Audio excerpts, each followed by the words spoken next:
Boa noite, o meu nome é Rafael, eu sou responsável pela educação e treinamento aos profissionais da saúde para a Cardinal Health na América Latina. Eu queria agradecer a oportunidade de estar fazendo esse webinar e agradecer ao interesse de vocês em participar dessa atividade, que é uma atividade educacional justamente para falar sobre, agora em tempos de Covid, a importância da profilaxia para a prevenção do tromboembolismo venoso. Como que vai funcionar?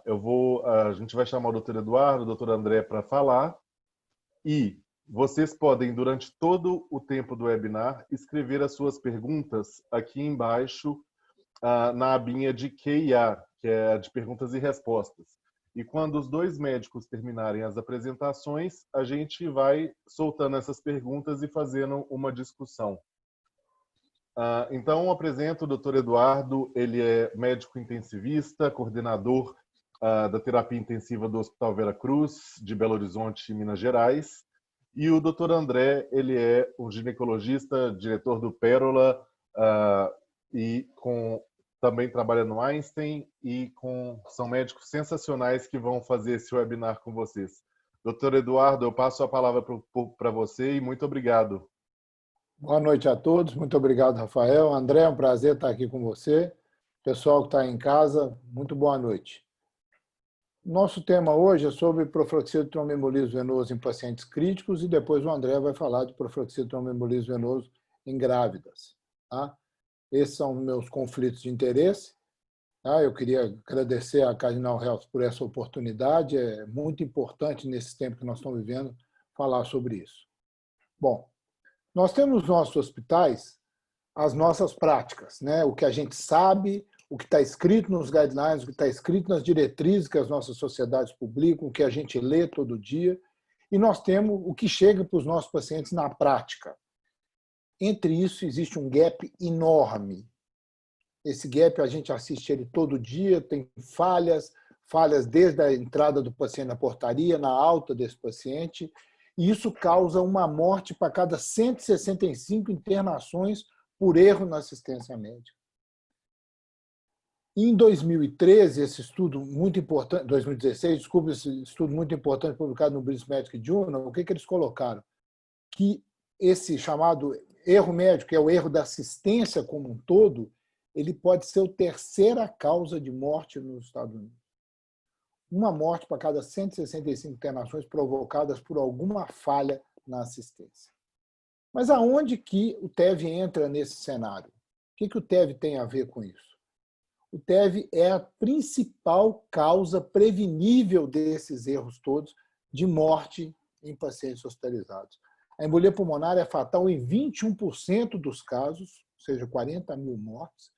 Você tem 75% dos óbitos de embolia pulmonar são em pacientes clínicos internados dentro do hospital. A profilaxia farmacológica reduz em 57% a incidência de embolia pulmonar no hospital. E se ela for aplicada corretamente, de acordo com os guidelines, com as diretrizes que nós temos, você vai evitar cerca de 20 mil óbitos por ano. Nós tivemos até hoje no Brasil, parece que 26.500 casos de morte por Covid. Olha só, se você fizer profilaxia corretamente, nós vamos evitar no mínimo 20 mil óbitos no ano. E apesar da publicação de numerosos consensos, guidelines, a profilaxia permanece subusada e aplicada incorretamente nos nossos hospitais. E os estudos populacionais não têm mostrado declínio na incidência do TEV e nem da mortalidade. Então, nós, de novo, estamos tendo um call to the action para prevenir tromboembolismo venoso em pacientes hospitalizados. Esse agora é da American Heart Association, foi publicado no Circulation de um mês atrás. Então, qual que é a importância da profilaxia da TEV na UTI? Bom, esse artigo, que é de 2005, publicado no Critical Care, é um artigo que ficou muito famoso, que é o famoso checklist proposto pelo Jean-Louis Vincent, nosso guru. O Jean-Louis Vincent propõe que você faça pelo menos uma vez por dia uma checklist na sua UTI. E dentre os itens mais importantes do checklist na UTI é a prevenção do tromboembolismo venoso. Em 2008, a CHEST, infelizmente esse quadrinho saiu da CHEST 2012, mas em 2008 a CHEST mostrou que a prevalência de tromboembolismo venoso nos pacientes em UTI podia variar de 10% a 80%, obviamente, dependendo de qual tipo de UTI que você tem, se é uma UTI cirúrgica, se é uma UTI clínica, se é uma UTI cardiológica. Então, dependendo disso, você pode ter 10% a 80% dos pacientes se você não fizer profilaxia nesses pacientes. A Deborah Cook, em 2008, colocou a importância da profilaxia de TEV na UTI. Ela é altamente prevalente. Você tem uma maior frequência de eventos, mesmo com o uso da profilaxia correta. Isso nós vamos explorar mais para frente, que eu acho que é o tema mais importante que nós vamos discutir hoje. Os sinais e sintomas característicos do TEV não são percebidos ou estão ausentes. É muito difícil de um paciente entubado em ventilação mecânica te queixar de dor torácica, porque ele está sedado e curarizado, ou ele te mostrar hipoxemia, ele tem vários motivos para hipoxemia. Então, esse diagnóstico é muito difícil. E a ocorrência do TEV ela aumenta os dias de ventilação mecânica e aumenta a duração da internação na UTI. Então, por que é importante para nós fazer profilaxia na UTI? A omissão da profilaxia dentro de 24 horas da admissão, sem nenhuma razão óbvia, ela é associada com o aumento da mortalidade, independente de qual o motivo da internação do paciente no hospital. Isso foi falado no TIES 2011 e no TIES em 2014, eles mostraram que os pacientes na UTI que são tratados com profilaxia farmacológica para TEV, eles têm menor mortalidade que os que foram usados mecânica ou que ficaram sem profilaxia, também independente da causa da internação na UTI. Esse artigo foi um artigo publicado agora na Critical Care Medicine de junho, que foi publicado há 10 dias atrás. Ele mostra que se você tem tromboembolismo venoso na UTI, você aumenta a mortalidade, você aumenta os dias de ventilação mecânica, você aumenta a estadia na UTI e você aumenta a estadia no hospital em relação aos pacientes que não tiveram TEV. Então, você fazer a profilaxia, você evitaria a ocorrência do TEV e evitaria que aumentasse a mortalidade, duração da ventilação mecânica, duração da estadia na UTI, duração da estadia no hospital. Então, todos os pacientes internados na UTI têm o seu risco para TEV, tem que ser estratificado. E você deve usar profilaxia farmacológica e mecânica quando indicado. Isso aí foi colocado pela Deborah Cook quando ela publicou Protect em 2010. Na UTI, o paciente tem aqueles mesmos fatores de risco de quando ele internou no hospital, só que na UTI você tem os fatores de risco que são inerentes à internação na UTI. Imobilização, AVC, trauma, ventilação mecânica, procedimentos invasivos, catéter venoso central, sepse, insuficiência cardíaca, uso de vasopressor, insuficiência cardiopulmonar. Tudo isso são mais fatores de risco, além daqueles que o paciente já tinha quando ele internou no hospital, para que ele tenha tromboembolismo venoso. E o mesmo Call to Action, publicado pela American Heart Association, coloca que todos os pacientes devem ter uma estratificação de risco individualizada. Para quê? Para que você tenha os pacientes com risco-benefício favorável e que você consiga também selecionar os pacientes que têm um risco-benefício desfavorável e que podem ser prejudicados por um sagramento com o uso da profilaxia. Então, nós temos que ter uma estratificação de risco muito boa. A estratificação de risco na UTI, ela não foge muito da estratificação de risco do paciente clínico. O score mais utilizado no mundo inteiro é o score de Padua, que, para o paciente da UTI, nós temos umas coisas muito importantes. Mobilidade reduzida. 95% dos pacientes da UTI vão ter mobilidade reduzida. Trauma ou cirurgia, geralmente é a causa do paciente ter ido para a UTI. Insuficiência cardíaca ou respiratória. IAM ou AVC. Infecção. Isso faz com que a mobilidade reduzida, vamos lembrar, praticamente 95% dos pacientes, mais um desses fatores de risco, leva ele a ser um paciente de alto risco de TEV. Tá? Nós temos um segundo score, chamado Score Improve, que é um score que foi muito utilizado nos últimos trabalhos, da Betrixaban, no Mariner, que foi o trabalho do Rivaroxaban. Ele é um trabalho um score que tem pontos também, como tem o score de Padua, e para o paciente na UTI, a imobilidade, mas aqui imobilidade maior que 7 dias, a UTI só já dá 1 ponto, mas a gente vê que esse score não é um score muito bom para a UTI. Ou seja, o score de Padua e o score Improve não foram feitos para pacientes na UTI. Nós temos que procurar um score para a gente. Então, foi publicado na Critical Care agora, 15 dias atrás, um primeiro score chamado ICU-VTE Score, para a gente tentar fazer um score para nós intensivistas, para pacientes dentro da UTI, que a gente consiga estratificar bem o risco dele para que a gente não prejudique fazendo demais e nem prejudique fazendo de menos. Esse trabalho é um trabalho muito interessante, com um banco de dados enorme, com 37.050 pacientes. Todos eles teve suspeito clinicamente, foi confirmado com exame de imagem. A incidência em todos os pacientes, desses 37.050, foi 1,4%. E os principais fatores de risco eram catéter venoso central, ventilação mecânica, imobilização e contagem de plaquetas maior que 250 mil. É a primeira vez que eu vejo um score, eles colocarem com tão veemência contagem de plaquetas. Então, o que eles fizeram é que eles conseguiram também pontos, igual nós vimos nos outros, e eles conseguiram dividir os pacientes em pacientes de baixo risco, só tinham 0,3% de tromboembolismo, os pacientes de risco intermediário, 3,6%, e o paciente de alto risco, 17% desses pacientes. Então, quanto mais grave o paciente, usando catéter venoso central, estando imobilizado no hospital, ventilação mecânica, maior seria, e história prévia de tromboembolismo, maior seria o risco que ele tem. É interessante, esse é um score inicial, talvez tenha algumas coisas que possam ser acrescentadas, mas é um score específico para nós da UTI.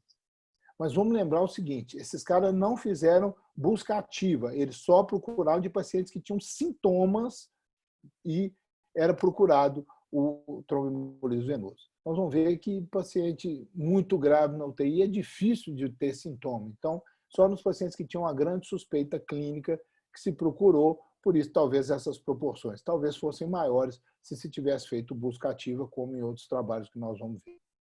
Então, como é que é feita a profilaxia na UTI? 95% das pessoas conforme guidelines. Isso é completamente diferente do que a gente vê na maioria dos lugares, nós temos 50% a 60% nas enfermarias. 5 a 10% de uso de profilaxia mecânica, que também é uma coisa que a gente praticamente não vê nas nossas enfermarias. Recomendação para preferência do uso de heparina de baixo peso, e nós vamos discutir isso no final, melhora da profilaxia em paciente com insuficiência renal. O paciente com insuficiência renal tem mais trombose do que o paciente sem insuficiência renal, e a gente deve tomar mais cuidado com profilaxia neles. Então, olha, 65% é profilaxia farmacológica, sozinha, 9,5% é profilaxia mecânica sozinha, profilaxia combinada 9,8% e nenhuma profilaxia 15,3%.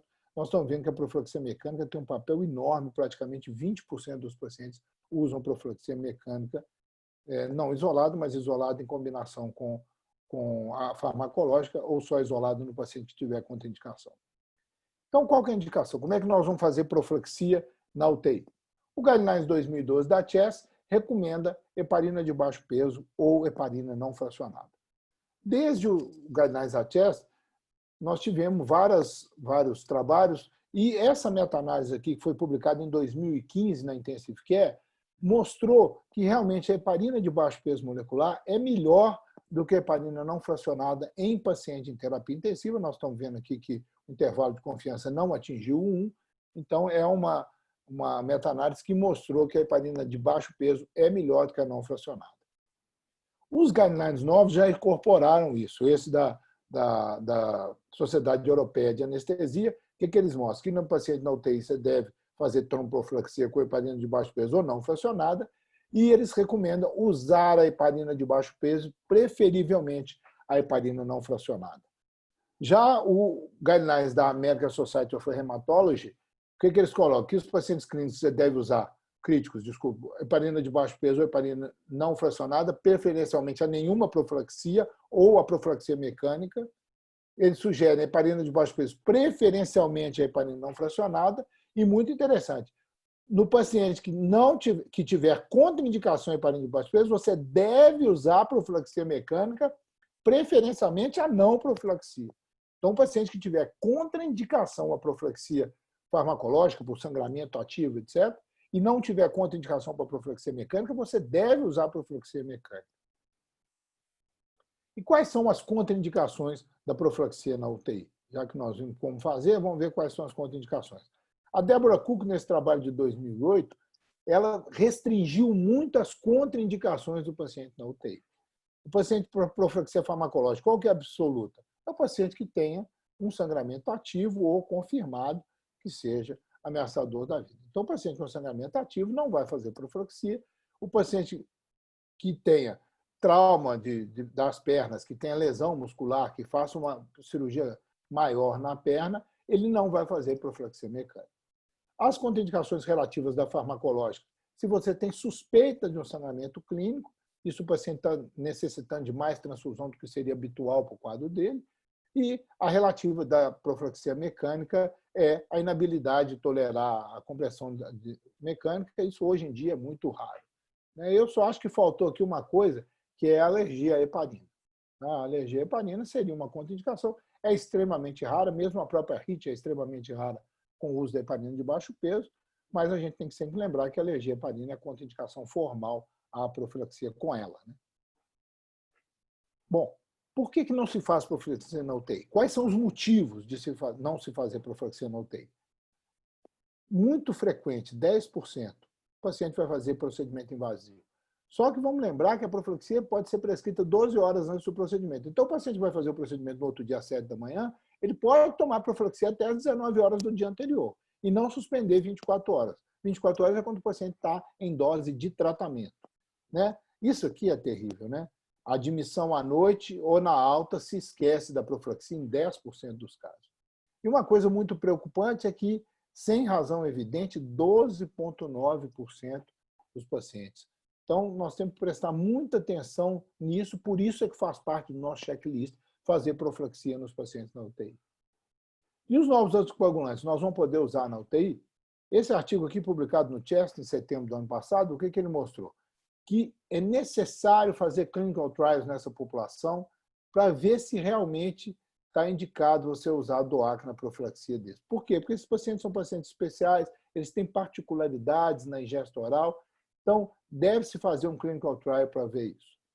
Se fez um subgrupo do estudo APEX, em que eles mostraram, pegaram os pacientes que foram para a UTI no estudo APEX, 703 pacientes, um número até razoável, e o que isso mostrou? Nesses pacientes você tinha uma queda da incidência de tromboembolismo venoso. Mas vamos lembrar aqui que no estudo APEX, os pacientes usavam enoxaparina até o 14º dia no máximo e usavam o betrixaban até o 35º dia. Então, era mais ou menos óbvio que você teria menos tromboembolismo venoso com o uso do betrixaban.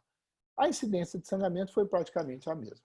Mas, na terapia intensiva, isso é mais difícil. Então, a pergunta que se faz nesse artigo é o seguinte: o que os clínicos, cuidando de paciente clínico, devem fazer com esses dados aqui do APEX Trial?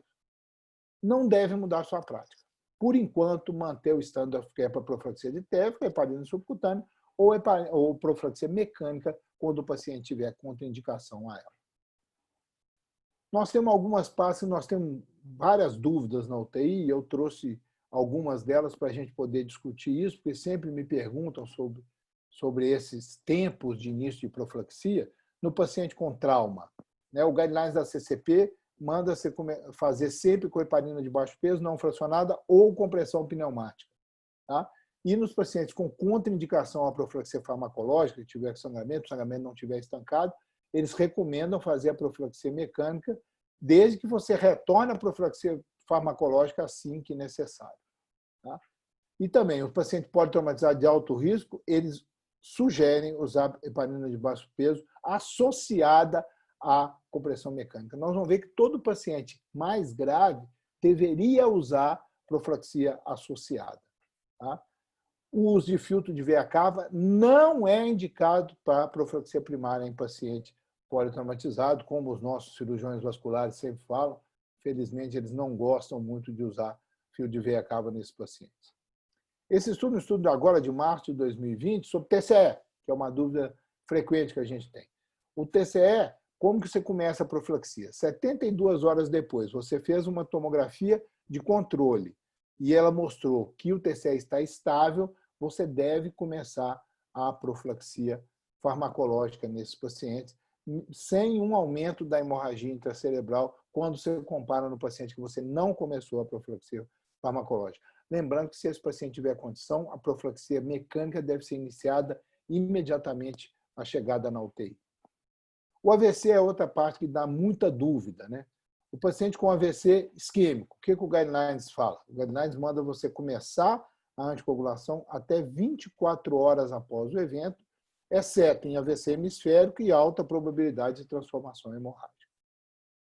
Isso é de 2012. Agora, em 2017, que a Critical Care publicou o statement da Sociedade Neurocritical Care, da Sociedade Critical Care, você iniciar a profilaxia para TEV tão rapidamente quanto possível em todo paciente com AVC isquêmico, uma recomendação de evidência forte, com alta qualidade de evidência, uma recomendação forte. Tá? O AVC e a mobilidade restrita, você deve fazer profilaxia dupla, tá? O paciente que estiver mais sequelado, você deve preferir heparina de baixo peso a não fracionada, e aí combinação com compressão pneumática, evidência forte, alta qualidade de evidência. Nos pacientes que submetem a hemicraniectomia, hoje cada dia está mais frequente os pacientes com AVCI que fazem hipertensão intracraniana e para a hemicraniectomia, você deve fazer heparina não fracionada ou de baixo peso e a compressão pneumática no pós-operatório imediato desses pacientes, exceto quando ele recebeu o RTPA, que aí você deve esperar 24 horas para começar a profilaxia nesse paciente. No AVC hemorrágico, tem mais dúvida ainda. O que nós temos de statement? Esse mesmo statement da Neurocritical Care, da Sociedade Critical Care, coloca que imediatamente a chegada do paciente com AVC isquêmico, com AVC hemorrágico, você deve começar a compressão pneumática nele, tá? Imediatamente quando ele chega. E aí as doses profiláticas de heparina, de baixo peso ou não fracionada, elas devem começar 48 horas após a hemorragia estar estável.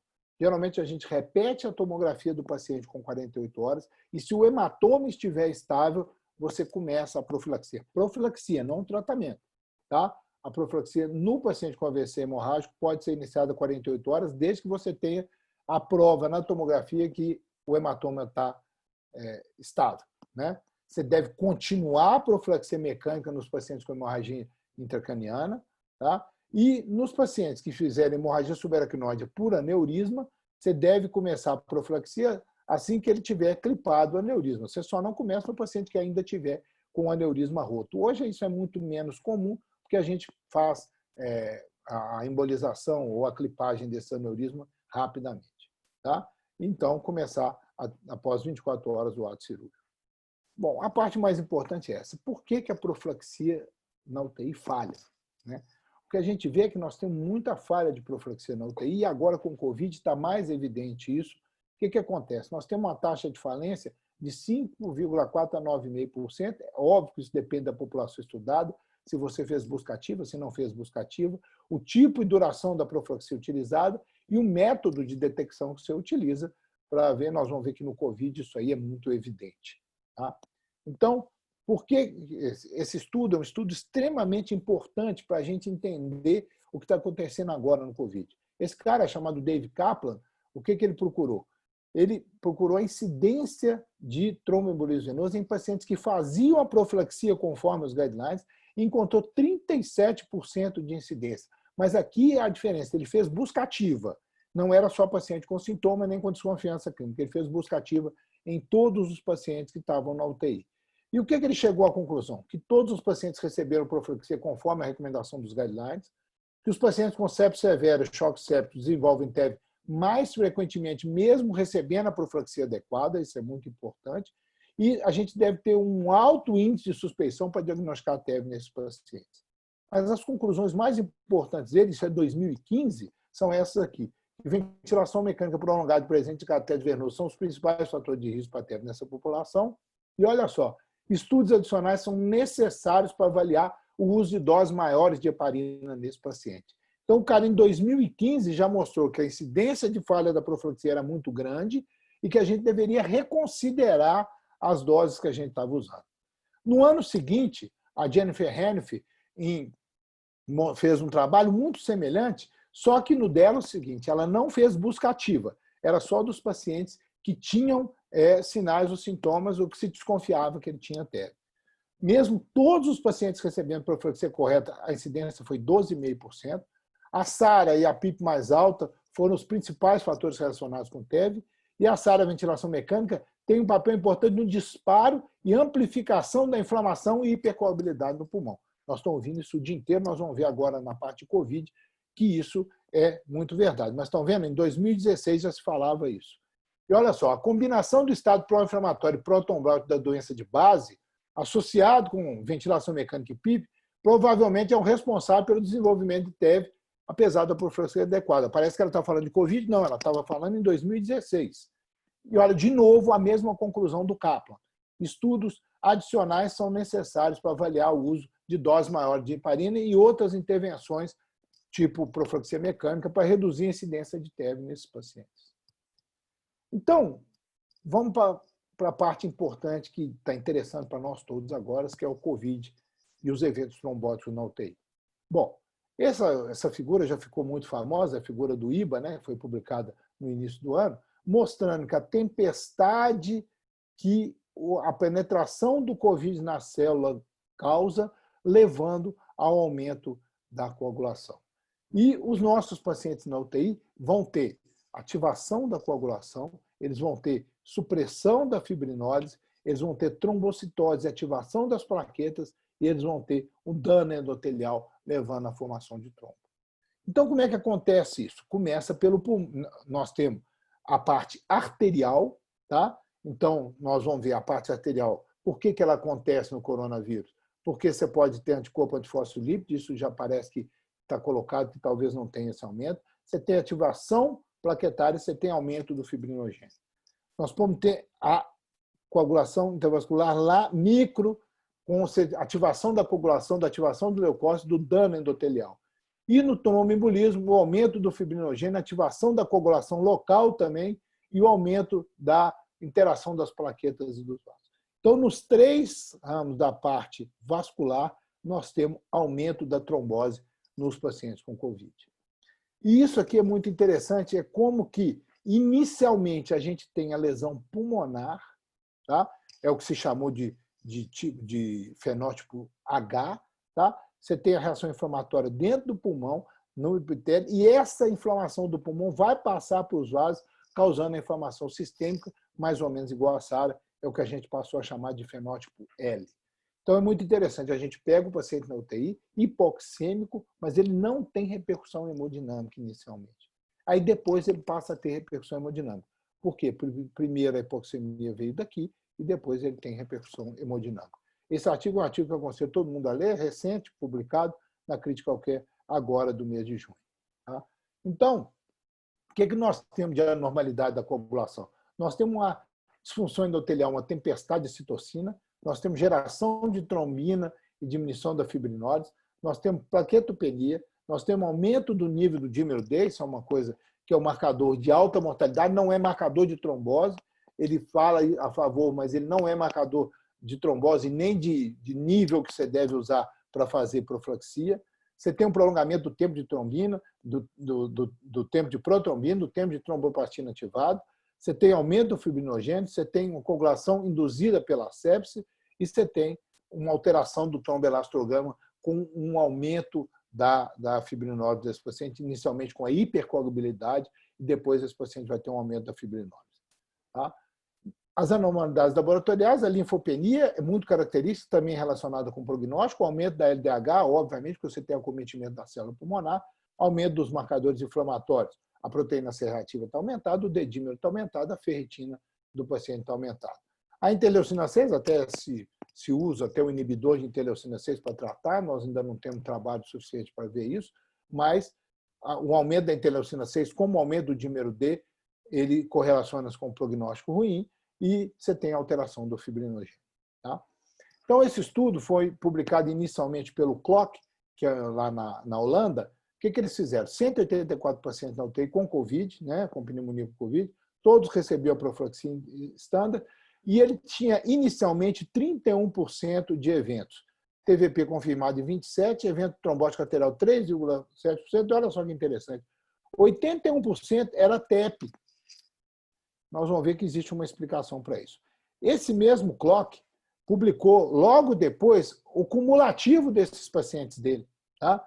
E ele mostrou que, à medida que os pacientes ficavam na UTI, ia aumentando a incidência de tromboembolismo, e ele chegou a ver 65 pacientes com tromboembolismo pulmonar, 3 com outros fenômenos embólicos e 7 com fenômenos arteriais. Então, o Clock mostrou que tinha alguma coisa diferente nesses pacientes. Tá? Então, qual foi a conclusão dele? Que os pacientes estavam em uso de profilaxia conforme indicado nos guidelines. Olha só, a incidência dos eventos trombóticos arteriais venosos foi de 49%, bem maior que o esperado por um paciente sem infecção pelo Covid-19. Mas olha só as conclusões dele, parecidas com os estudos de 2015 e 2016. Uma taxa elevada de detecção de êmbolo pulmonar, que pode revertir trombose local. Aqui uma coisa, eles procuraram muito, como eles já sabiam que podia ter, eles procuraram muito embolia pulmonar nesses pacientes. E, de novo, estudos adicionais são necessários para avaliar o uso de doses maiores de heparina de baixo peso para reduzir a incidência de TEV nesses pacientes. Então, isso foi chamando a atenção da comunidade científica e começaram a aparecer os trabalhos. E esse editorial é um editorial maravilhoso do grupo italiano. O que eles mostraram? Que a heparina de baixo peso ela é efetiva em prevenir TEV, mas ela é muito evidente que o mesmo tratamento não é efetivo para prevenir trombose pulmonar. Trombose pulmonar, não embolia pulmonar. Trombose pulmonar em Covid-19.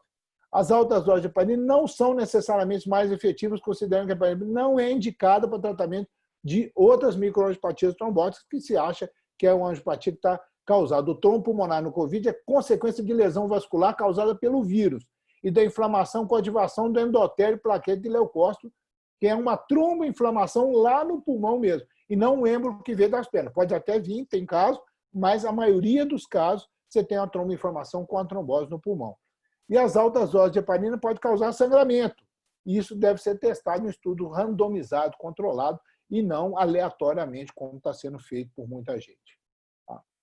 Esse outro estudo muito interessante, publicado agora, dia 22 de maio, os pacientes com Covid na UTI são resistentes à heparina, tá? Quando recebe a anticoagulação com heparina não fracionada, e pode ter uma diminuição do nível de anti-DSA com heparina de baixo peso molecular terapêutica.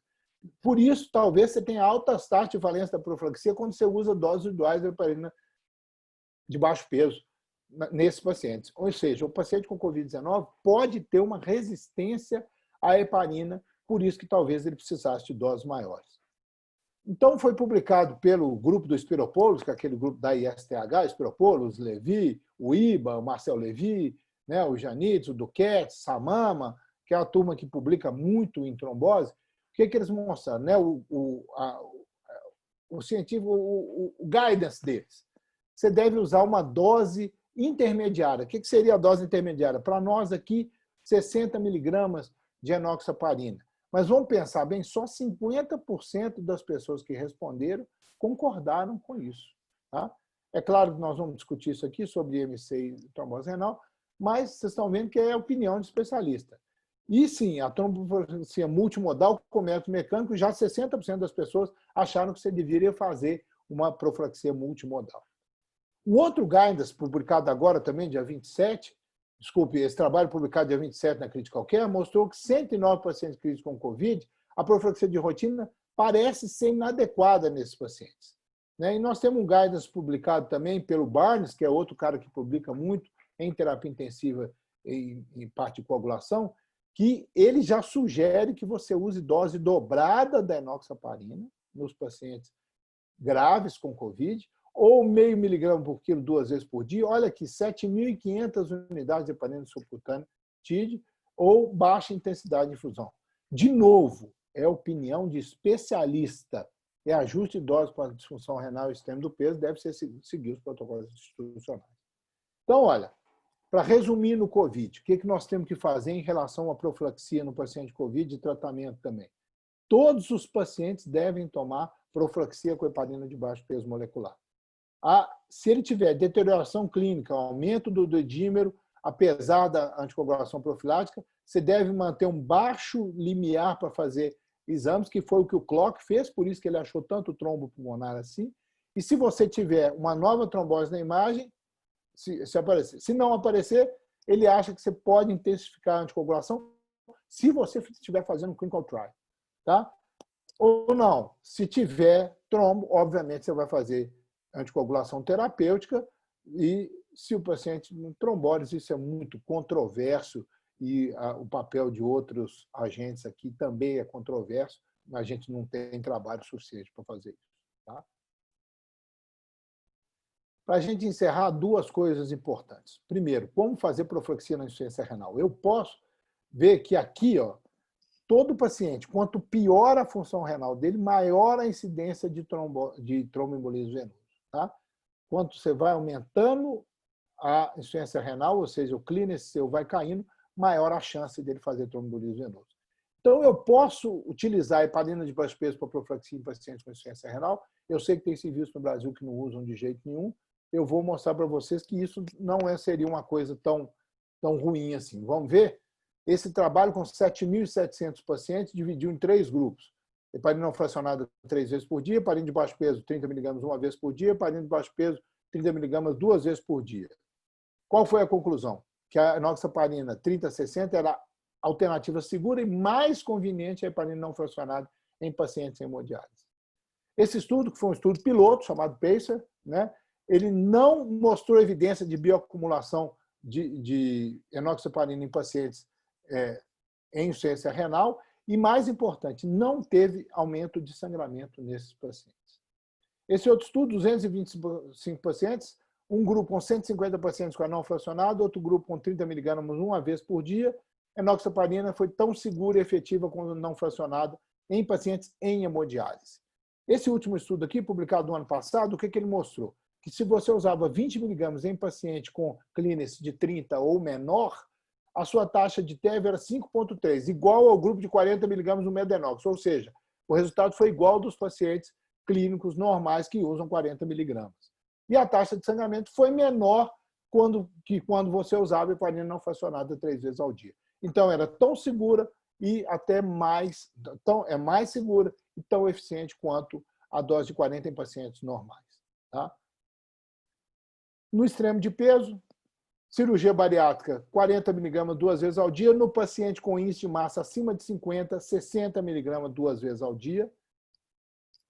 Nos pacientes clínicos com índice de massa corporal, o estudo de Totenox mostrou que você vai usar 60 mg, é melhor do que 40, mas eu não sei se é pior do que 80. Não foi testado, aqui foi testado 60 contra 40 em pacientes com índice de massa acima de 30, 60 foi melhor. Tá? A dose do paciente de baixo peso, 0,3 a 0,5. Esse quadrinho aqui resume para a gente isso. Baixo peso, 30, 20, depende do peso do paciente, 0,5 mg por quilo, 0,3 a 0,5. Paciente com índice de massa maior do que 40, 40 2 vezes ao dia. Paciente com índice de massa maior que 50, 60 2 vezes ao dia. Não deve-se usar o antidesab para monitorizar. Então, quais são as nossas take-home messages? O risco de TEV é maior para paciente internado em UTI. O diagnóstico de TEV na UTI é mais difícil, exige alto índice de suspensão. Nós temos que fazer uma estratificação de risco nos pacientes na UTI. A profilaxia deve ser prescrita conforme as diretrizes e sempre avaliar cuidado com as contraindicações. As evidências mais recentes sugerem que a heparina de baixo peso é melhor do que a heparina não fracionada para profilaxia de TEV na UTI. Os pacientes em choque séptico e ventilação mecânica têm mais falência de profilaxia do que os pacientes que não têm choque séptico e ventilação mecânica. A profilaxia mecânica deve ser avaliada para uso conjunto com a profilaxia farmacológica ou em pacientes com contraindicações a ela. Os pacientes com Covid-19 apresentam com hipercoagulabilidade e esses pacientes internados na UTI podem se beneficiar de doses profiláticas mais altas de heparina associadas à profilaxia mecânica. E pacientes com insuficiência renal e obesos deverão avaliar os riscos, deve ter uma avaliação de risco e as doses devem ser individualizadas para a profilaxia de TEV na UTI. Muito obrigado, gente. Lembrando o ditado popular, né? Antes prevenir do que remediar. André, muito obrigado, gente. Obrigado, doutor. Que aula sensacional. E o embasamento clínico dela com os estudos atuais e publicações atuais, isso realmente torna o conteúdo super, super relevante. Queria chamar o Dr. André Malavasi, que é a segunda estrela da noite, né, que vai falar sobre o risco de tromboembolismo venoso em paciente gestante e pacientes com Covid gestante e nessa pandemia, como que a gente pode gerenciar isso. Doutor André, o palco é seu, a gente ainda não está vendo a sua apresentação, agora veio a apresentação. Passo a palavra para o senhor. Muito obrigado, Rafa. Consegue me ouvir bem?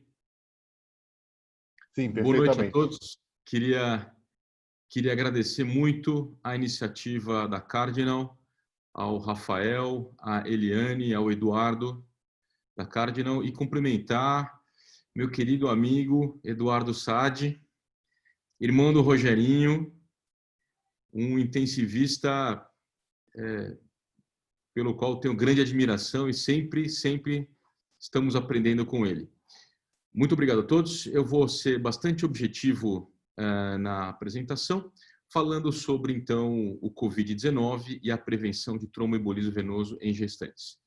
Sobre essa doença que nós estamos, na verdade, aprendendo a lidar com ela. É uma doença que traz grandes desafios, como os senhores viram. O próprio doutor Eduardo Sade mostrou toda a fisiopatologia do que acontece na tempestade de citocinas quando essa infecção ela toma conta de pessoas vulneráveis e como que nós, obstetras, vamos lidar, então, com as duas vidas que estão sob nossos cuidados. A gestante e o seu concepto, o seu filho, né? Esses são meus conflitos. E o Edu colocou muito bem, mas eu só queria lembrar para os colegas obstetras que quando nós juntamos as mortes por tromboembolismo venoso no mundo, nós superamos a somatória das mortes por AIDS, câncer e acidentes automobilísticos. Ou seja, tromboembolismo mata, tromboembolismo deixa sequelas, tromboembolismo deixa essa pessoa, se não morrer, com uma grande dificuldade de levar a sua vida adiante no futuro, até mesmo por conta da anticoagulação que ela será submetida. Eu queria apimentar um pouco esse nosso bate-papo, mostrando o que há pouco tempo atrás, ano passado, eu por diversas vezes precisei comentar enquanto diretor da SOGESP, que foi este triste episódio do Estado de São Paulo registrar um recorde histórico de mortalidade materna.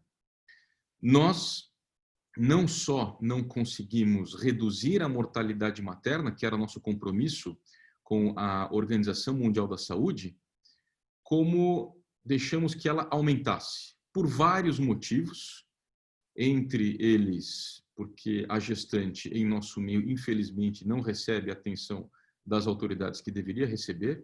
Nós não protegemos as nossas mães, as nossas gestantes que são de um subgrupo vulnerável e, em parte, porque a incidência de partos cirúrgicos, de cesárea, vem aumentando ao longo do tempo. Então, o ano passado se computou o ano retroativo em relação a 2017, sempre estamos atrasados na computação desses dados, mostrando que tivemos 6,6 mortes por 100 mil nascidos vivos. E a professora Rosana Putinelli, que é a nossa presidente na SOGESP, ela levantou um ponto muito importante, que entre 2000 e 2015 houve um aumento da taxa de cesáreas em São Paulo, no estado de São Paulo, de 49% para 59%. E a porcentagem de mortes maternas por hemorragia, então, saltou de 11% para 16%. E eu sempre friso que, por mais que a paciente gestante ou puérpera esteja sangrando, quanto mais o organismo perde sangue, mais ele ativa a cascata da coagulação. E é na gestante que está com hemorragia, principalmente na hemorragia incoercível, que nós precisamos estar muito atentos à prevenção do tromboembolismo venoso. Eu gosto muito também desse estudo que o Dr. Adilson Páscoa, um cirurgião vascular, porque eu tenho grande admiração, ele sempre cita, que é o estudo Endorse, do Lancet, mostrando que em vários hospitais onde se pegaram grandes centros, viu-se a taxa de cobertura de profilaxia para TEV. Ser internado, estar dentro do ambiente hospitalar como paciente é um risco alto para ter TEV. E vejam os senhores que o Brasil, ele faz uma cobertura em torno de metade dos seus pacientes. Isso nos centros de referência. Ou seja, de cada 2 pacientes que deveriam receber profilaxia para trombose, que é uma causa de morte importante e prevenível, apenas um paciente recebe. O tromboembolismo venoso é a maior causa de morte hospitalar evitável no mundo. E o professor Rudolf Virchow, que em 1847 estabeleceu a famosa tríade de Virchow, dizendo que seria necessário ter 2 dos 3 elementos estase, hipercoagulabilidade e lesão endotelial para se formar o coágulo venoso, essa tríade ela sobrevive até os dias de hoje. Mas no centro deste triângulo tem um elemento muito importante que o professor Eduardo Sade colocou agora, que é a inflamação. Então, trombose e inflamação são dois fenômenos que andam de mãos dadas. A interação entre inflamação e coagulação, então, ela é muito nítida quando nós vemos que para se formar o coágulo, nós temos a iniciação do trombo, depois a amplificação. E é justamente na amplificação que os monócitos, recebendo endotoxinas ou citocinas, eles aumentam a liberação de fator tecidual, que os senhores sabem é aquele elemento que vai ativar a via extrínseca da cascata da coagulação, ativar o fator 7 e, no final, levar à formação da fibrina. A grávida, ela é um organismo que está num estado de hipercoagulabilidade, porque a grávida, ela tem uma maior geração de fibrina, ela faz mais fibrinólise, ela aumenta a produção do fibrinopeptídeo, ela tem mais produtos de degradação da fibrina, como o próprio dímero D, e ela tem uma ativação plaquetária. Apesar da concentração de plaquetas na gestante diminuir, a plaqueta ela aumenta de tamanho e fica hiperativada. Prova disso é quando nós dosamos o fibrinogênio na gravidez e vemos que o fibrinogênio aumenta ao longo dos trimestres e depois no puerpério, no final do puerpério, que ele volta para os níveis pré-gravídicos. Da mesma forma, assim como a grávida faz mais microtrombos, ela dissolve mais estes microtrombos e é por isso que o dímero D aumenta ao longo da gestação, sendo um mau marcador de trombose para as nossas gestantes. Então, a cascata da coagulação ela está hiperativada na gestação, porque a grávida aumenta os fatores de coagulação, reduz os fatores anticoagulantes, como, por exemplo, a própria proteína S, é por isso que nós não dosamos proteína S na gravidez, e além dela ter uma cascata hiperativada, a grávida tem uma importante estase venosa. A compressão útero-caval ela é tão proeminente que esse clássico estudo do professor Ian Greer mostra a redução de fluxo venoso nos membros inferiores ao longo das semanas de gestação, sendo que no termo, a partir de 37 semanas, esse fluxo de retorno venoso dos membros inferiores para a parte superior do corpo, ele fica tão lentificado que tende a praticamente ficar estagnado. Depois que existe o parto, existe uma descompressão, esse fluxo volta ao normal. E vejam, senhores, que interessante que a grávida já começa com um fluxo reduzido na perna esquerda. Os cirurgiões vasculares antigos diziam que a grávida tem muito mais trombose na perna esquerda em relação à perna direita, porque nós, obstetras, forçávamos as gestantes a ficarem em decúbito lateral esquerdo. Mas os senhores veem que não é verdade. Na verdade, a gestante já começa já no início da gravidez, com uma lentificação na perna esquerda por um motivo muito simples, porque a artéria ilíaca comum direita passa por cima da veia ilíaca comum esquerda. Então, aquela famosa tríade de Virchow, que no centro nós hoje colocamos a inflamação, ela está presente em todas as grávidas. Todas as grávidas têm estase venosa pela compressão útero-caval, lesão endotelial pela própria anidação, o famoso sinal de Hartmann, a remodelação endovascular das artérias espiraladas na primeira e na segunda onda e, principalmente, ela tem lesão endotelial na dectação, no momento do parto. Ela tem a hipercoagulabilidade de forma que a gestante tem 4 a 5 vezes mais risco de trombose do que ela mesma não gestante. E a puérpera tem 20 vezes mais risco de tromboembolismo venoso, dando uma incidência ao redor de 2 casos clínicos para cada 1000 partos ou 0,2%. Então, esse é o motivo. A artéria ilíaca comum cavalgando sobre a veia ilíaca comum direita, sobre a veia ilíaca comum esquerda, é o motivo pelo qual a grávida tem mais trombose na perna esquerda. Esse cruzamento, quando ele é anatomicamente sobrecarregado, é a chamada síndrome de Cockett ou síndrome de May-Turner. E vejam, nós nos preocupamos muito com o uso de contraceptivos orais combinados, que aumentam o risco de trombose, mas aumentam pouco, aumentam 2 a 4 vezes. Vejam, senhores, que o risco basal de trombose para cada 10 mil mulheres ano é de 4,7 casos por ano. A usuária de contraceptivo oral combinado, um estrogênio com progestagênio, faz com que o risco de trombose passe para 9,1 casos para cada 10 mil usuárias ano. Então, grosso modo, ele dobra um risco que é baixo. Mas a gestante, ela tem, então, uma incidência de 29 para cada 10 mil gestações, risco de TEV. E no puerpério, esse número aumenta para 400. O risco de TEV, ele aumenta com a idade e ele aumenta com o sobrepeso. E ele está presente nos 3 trimestres, mas como nós vimos, o pico é realmente no puerpério. Então, 1/3 das TVPs e metade das embolias pulmonares são no puerpério. É muito importante nós lembrarmos isso para os colegas obstetras, porque muitas vezes a gestante ela está sendo protegida, está recebendo profilaxia ao longo da gestação e após o parto, muitas vezes essa profilaxia não é feita pelo tempo adequado que deveria ser feito. Então, o puerpério é o período de maior periculosidade.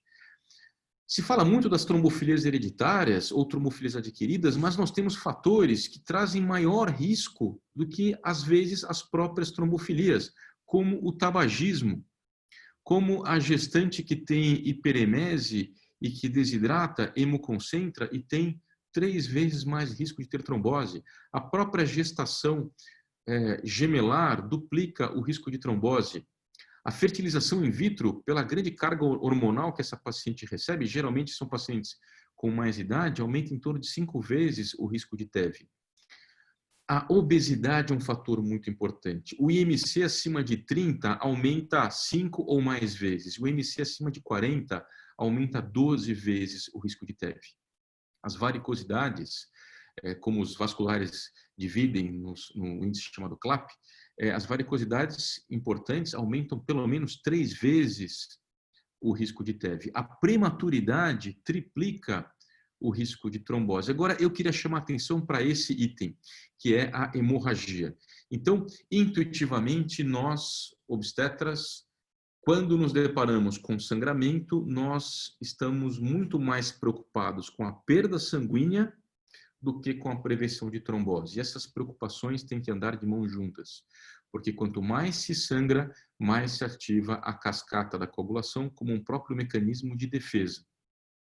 A hemorragia antiparto, ela aumenta o risco de TEV em praticamente 3 vezes, mas a hemorragia pós-parto, que por definição, essa definição ela pode variar de um serviço para outro, mas via de regra se aceita aquele sangramento igual ou superior a 1 litro, a hemorragia pós-parto aumenta 5 vezes o risco de trombose, mas a hemorragia pós-parto associada a um parto operatório, a uma cesariana, aumenta 12 vezes ou mais o risco de trombose. Aqui o caso típico é aquela paciente com descolamento prematuro de placenta normoinserida, que tem um choque hipovolêmico, se faz uma esterectomia puerperal e se manda essa paciente para uma unidade de terapia intensiva, e por medo dela voltar a ter um sangramento, se esquece ou se tem receio da profilaxia farmacológica e também da mecânica. Então, é muito importante lembrarmos que o sangramento ativo, ele é uma contraindicação para profilaxia farmacológica, não para mecânica. Então, ela pode fazer a mecânica no sangramento ativo. Mas, geralmente, essas pacientes, depois que se faz a esterectomia puerperal, o sangramento cessa.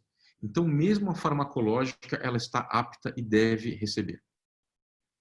A imobilidade aumenta 8 vezes ou mais o risco de trombose. E a imobilidade, sim, isso é de nossa responsabilidade. Nós, obstetras, nós muitas vezes forçamos as nossas gestantes a ficarem em repouso absoluto. E aqui eu lembro muito o querido professor Coríntio, que insiste: grávida não deve ficar em repouso absoluto, exceto raríssimas exceções. E se ela precisar ficar, ela deve receber a profilaxia para tromboembolismo venoso. A própria pré-eclâmpsia aumenta o risco de trombose porque você tem um processo inflamatório no substrato que, como nós vimos, ativa a cascata da coagulação. O óbito fetal aumenta 7 vezes ou mais. E aqui a infecção. Eu sempre trouxe esse slide mostrando que a infecção aumenta 4 vezes ou mais, a infecção associada à cesárea aumenta 6 vezes ou mais, mas não é só a infecção puerperal. Qualquer infecção sistêmica aumenta o risco de tromboembolismo venoso pelo próprio processo que nós vimos anteriormente.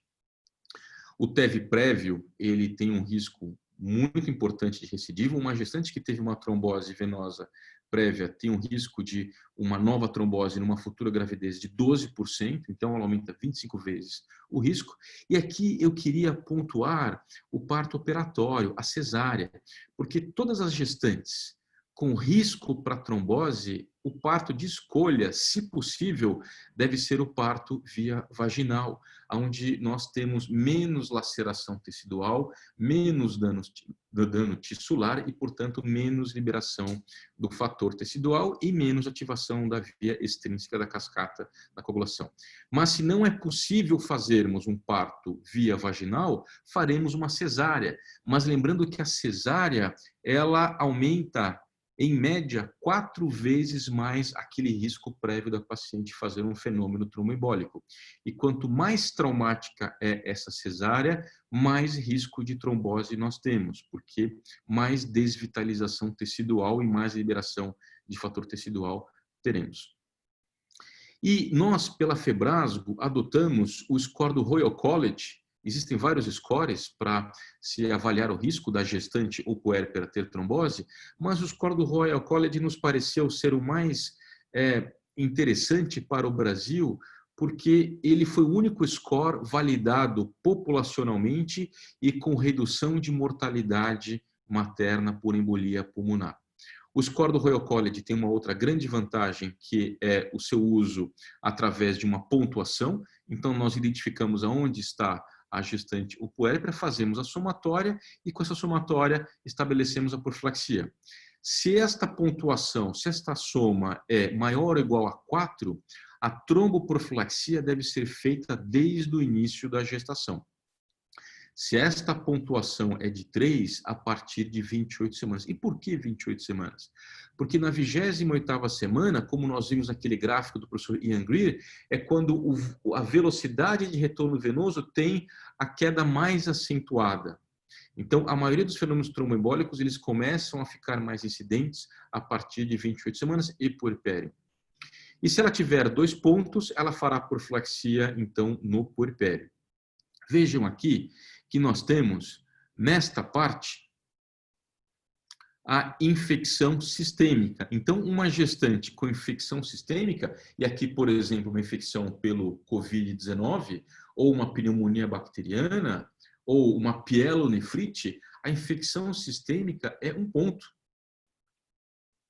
A imobilidade ou a desidratação, 1 ponto. Então, vejam, senhores, que nós vamos somando esses pontos e muitas vezes nós podemos estar frente a uma paciente com quadro borderline, com quadro intermediário de infecção pelo Covid-19, que precisa de uma internação para melhorar a sua oxigenação, mas não a ponto de ir ainda para uma unidade de terapia intensiva.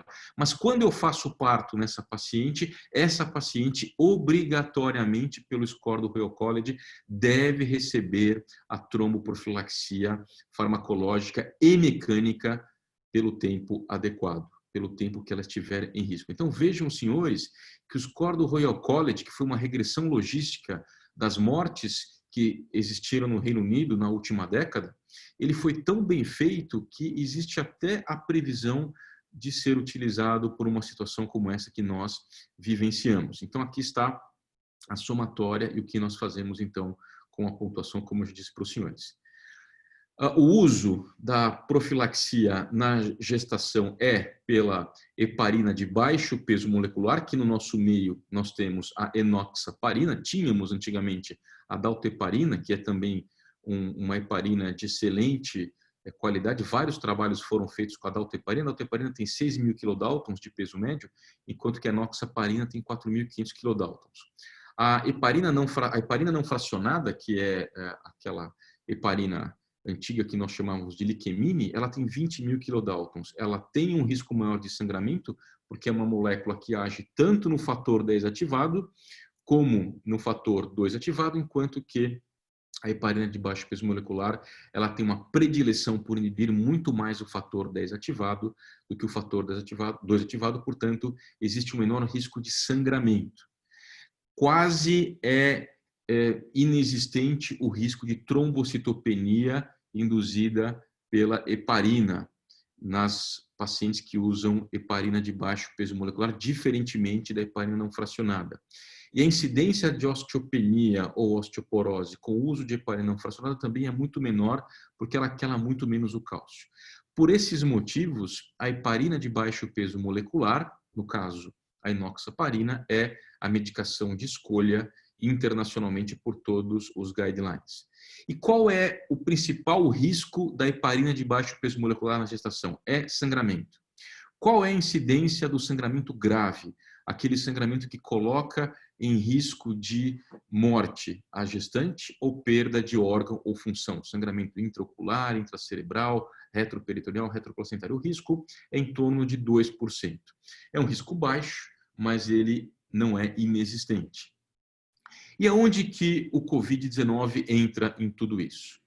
Vários trabalhos têm sido feitos mostrando, como esse aqui, de avaliação anatomopatológica de placentas de mulheres acometidas por Covid-19, mostrando que a infecção pelo Covid-19, ele traz uma alteração vascular no leito placentário que está, então, denotando um estado de hipercoagulabilidade.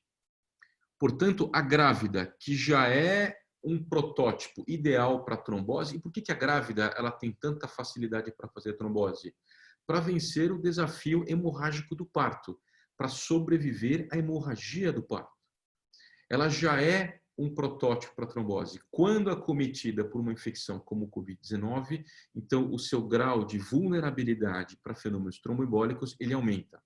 Se nós associarmos a isso a internação, a imobilidade, muitas vezes pacientes com sobrepeso, pacientes hipoxêmicas e por aí afora, nós veremos que ela tem uma grande pontuação no score do Royal College e não podemos deixar de fazer a profilaxia para essas pacientes.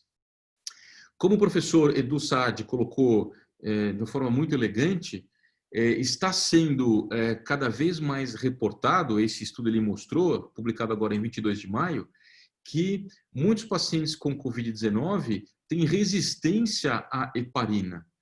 Então, talvez o alvo que nós tenhamos que deixar esses pacientes seja um alvo maior. Não se sabe isso ainda será objeto de vários estudos, mas eu trago aqui um gancho para a seguinte situação.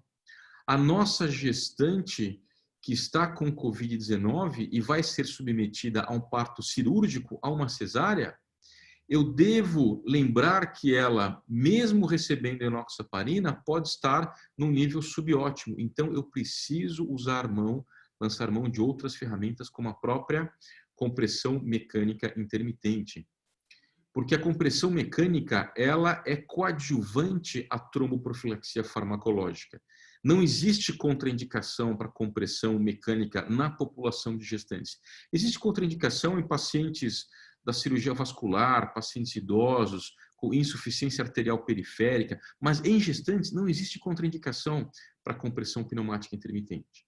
Então, é muito importante nós lembrarmos disso, porque é uma ferramenta útil para nós. Então, eu não vou aqui me ater, porque o professor Saad já falou, mas cada vez mais casos têm surgido de resistência à heparina e aumento nas pacientes com Covid-19 do fator 8 e de fibrinogênio, com baixo nível de antitrombina.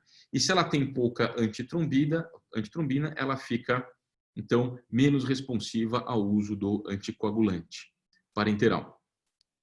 Outro trabalho diz a mesma coisa, então, que a tromboprofilaxia rotineira venosa pode ser inadequada, insuficiente no estado de hipercoagulabilidade de pacientes com coronavírus de forma severa.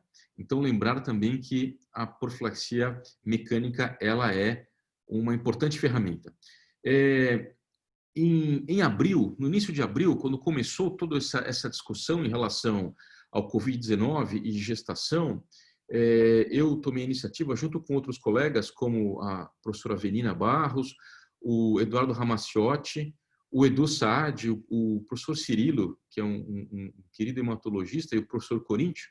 Nós fizemos, via Febrasgo, um alerta para pontuar justamente isso em relação às gestantes e puérperas. Se existe uma suspeita de infecção pelo Covid-19, lembre-se de fazer a tromboprofilaxia. Nada além daquilo que o Royal College já estabelece, que na verdade toda gestante deve ser então avaliada. Nós colocamos isso em abril, consegui publicar isso em 17 de abril, e agora recentemente, em 13 de maio, o Royal College colocou também um alerta, um warning semelhante a esse, lembrando que toda gestante com Covid-19 deve receber profilaxia, deve ser avaliada para ver a necessidade de receber profilaxia para tromboembolismo venoso.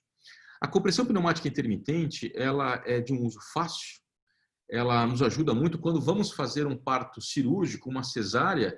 Como o professor Edu Sade falou, nós suspendemos 12 horas antes aquelas pacientes que estão recebendo dose profilática. E ela fica descoberta nesse período, porque eu suspendo 12 horas antes da cesárea, reintroduzirei 8 a 12 horas depois, então ela ficará 24 horas descoberta, justamente no período mais crítico.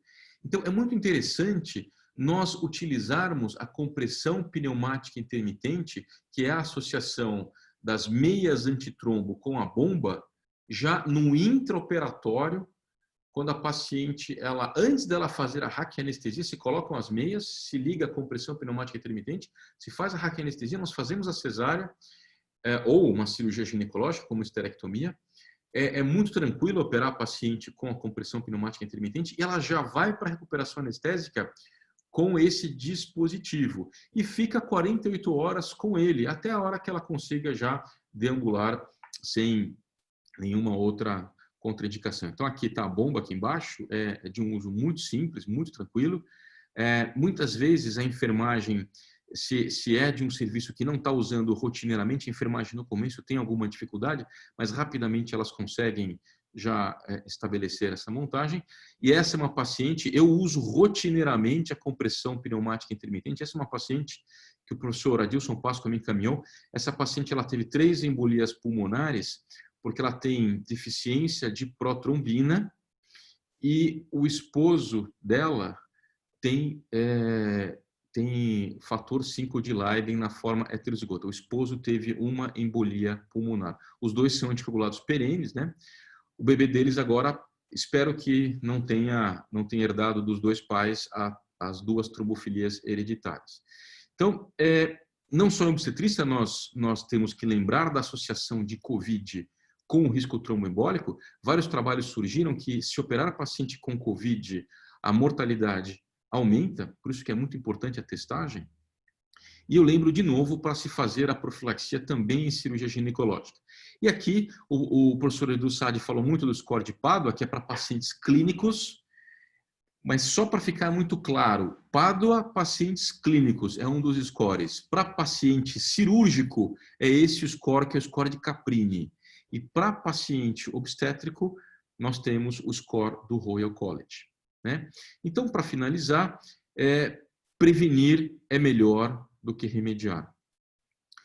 Os de nós, os obstetras, que já, infelizmente, tiveram mortes maternas por embolia pulmonar, sabem qual é o drama de lidar com uma morte que poderia ter sido evitada. Então, a prevenção é a chave.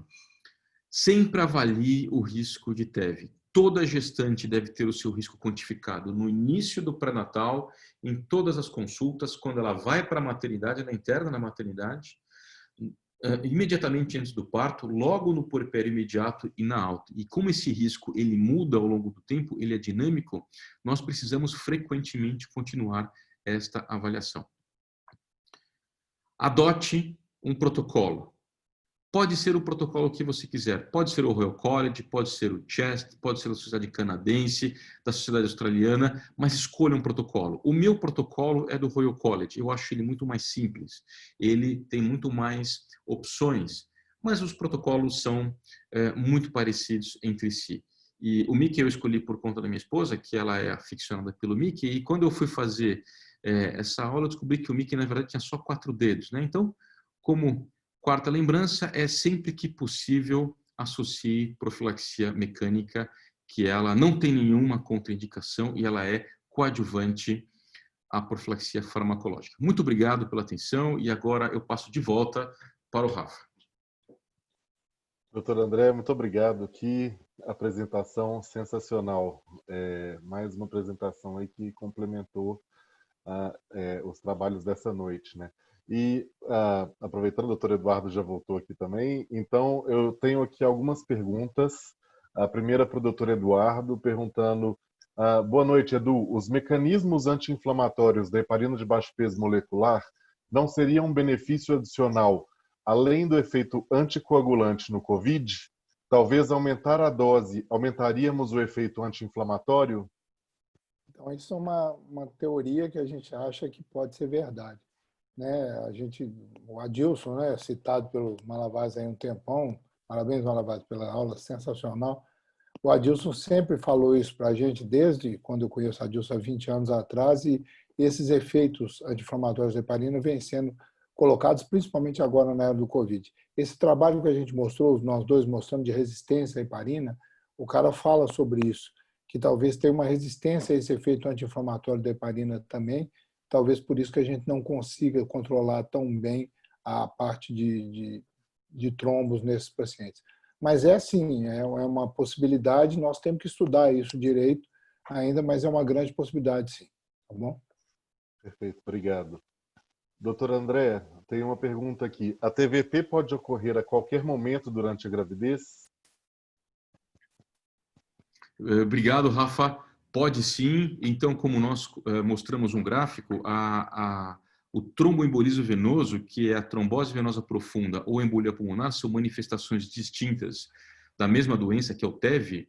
Ele incide nos 3 trimestres, mas do segundo para o terceiro existe um aumento de incidência, até porque a grávida tem uma maior compressão útero-caval e a proteína S cai, e o pico dos casos de trombose é no puerpério, principalmente nos 10 dias pós-parto. Mas nós temos casos de trombose nos 3 trimestres. Perfeito, obrigado. Doutor Eduardo, mais uma pergunta. Gostaria de saber, então, se é indicado realizar a compressão pneumática em todos os pacientes com Covid-19. Se assim, diminuiria mais o risco de TEV e se não tiver nenhum problema ou contraindicação nesses pacientes. Não, contraindicação parece que não tem, então seria. Agora, a indicação, no meu ver, é só nos pacientes que estiverem na terapia intensiva graves. Porque o paciente que não tiver, o melhor é que ele mobilize, que ele ande, que ele fique. Agora, o paciente que está na terapia intensiva, principalmente os pacientes com dificuldade respiratória e ventilação mecânica, que são os pacientes com maior risco de fazer trombo pulmonar, esse paciente eu acho que deve fazer, e está na recomendação daqueles 2 guidance, tanto do Spiropolos quanto do Barnes, de se fazer a profilaxia mecânica associada no paciente grave com Covid. Tá? Então, ou seja, o paciente que for para ventilação mecânica devem fazer. Os outros, se você conseguir deambular, se você conseguir fazer esse paciente movimentar, talvez não precise. Talvez, não sabemos, nós precisaríamos de um duplo cego randomizado para responder essa pergunta. Perfeito, obrigado. Tivemos aqui parabéns aos palestrantes pelo alto nível das informações, fazendo um assunto tão sério ficar leve. Muito bom. Mais uma pergunta. Quanto tempo após a alta hospitalar o paciente diagnosticado com Covid, em média, apresentará o risco para TEV? Bom, isso aí é uma coisa que nós estamos estudando agora. Vai ter um estudo chamado Colisão 5, em que nós vamos fazer a anticoagulação de um grupo, fazer heparina de baixo peso no outro, e esses pacientes vão ficar com profilaxia e tratamento anticoagulante até o final. O que se está colocando é o seguinte: o paciente que saia do hospital, que tem uma limitação de mobilidade e que tenha um dímero D acima de 3 vezes, nesse paciente, talvez, eu estou falando aqui talvez, porque isso é opinião de especialista, não tem estudo duplo cego randomizado, talvez eles preencham os critérios para você usar até o 45º dia, que foi o estudo Mariner, né, o 42º dia. O estudo Mariner, os pacientes tinham um benefício de se fazer. Eu acho que se o paciente não tiver contraindicação, não tiver alto risco de sangramento, for um paciente que não tiver a mobilidade reduzida e que tiver um dímero D mais aumentado, talvez esse paciente vale a pena fazer por até 45 dias da internação dele. Perfeito, obrigado. Doutor André, mais uma pergunta para o senhor. Parabéns aos speakers pela aula. Pergunta ao doutor André. Uma gestante com Covid-19 que recebe a tromboprofilaxia de heparina de baixo peso molecular durante a sua hospitalização e recebe alta ainda gestante, o doutor recomendaria manter a profilaxia durante o restante da gestação e no pós-parto? Rafa, obrigado pela pergunta. Eu acho que não sei se o Edu depois concorda comigo, porque o Edu ele conhece muito de obstetrícia e ginecologia também, apesar de ser Eu intensivista. sou casado com uma, né? Então... Mas eu acho que cada caso é um caso, Rafa, porque aquela paciente que foi internada por Covid-19, eu imagino que ela tenha tido um quadro moderado ou grave. Ela tenha ficado imobilizada, ela tem um processo inflamatório sistêmico. A gente tem que avaliar outros riscos que ela tenha, mas a princípio eu deixaria ela pelo menos por 7 a 10 dias em casa, recebendo, até que ela tivesse uma melhora importante desse quadro sistêmico, porque o Edu está vendo muito mais casos graves do que nós, que somos obstetras, e tem pacientes que fazem uma insuficiência renal, miocardite, é uma gama muito grande. Então, se for um quadro moderado ou grave que ela fique convalescendo em casa, acamada, sem dúvida nenhuma, até que ela tenha uma recuperação plena. Mas eu acho que vamos aprender ainda muito com relação a isso. Eu acho que o Edu deve ter alguma coisa para falar em relação a isso também. André, eu acho que essa paciente ela vai sair do hospital ainda com risco, mas eu concordo com você, não acho que se ela estiver no segundo trimestre, você vai manter ela até o parto, porque ela teve um fator que já sumiu, porque o Covid vai sair com 14 a 21 dias, né? Ela Sim. não vai ter mais isso, né? A não ser que ela tenha grave, mas se ela tiver grave, ela vai estar no hospital. Então não tem razão disso. Eu concordo com você plenamente. Eu manteria mais um tempo sobre o período da infecção, aqueles 7 a 10 dias que a gente usa e suspenderia. Perfeito. Doutor André, uma complementação da pergunta aqui.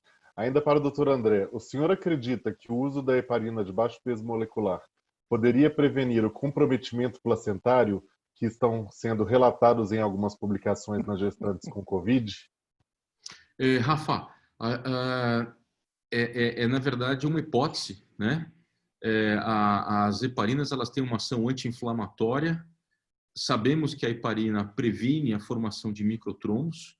Mais estudos precisam ser feitos. É um pouco perigoso a gente falar sobre isso, porque tivemos um exemplo muito ruim com a cloroquina, né? Eu até fico um pouco constrangido, porque como eu trato muita paciente com SAF, eu usei e uso ainda muito cloroquina e que funciona, mas calcado em trabalhos randomizados, aleatorizados, com nível de evidência. Então, é uma possibilidade, mas de forma alguma a gente vai usar no momento para isso. A gente precisa de mais estudos, mas a lógica, a hipótese é que sim, que previna.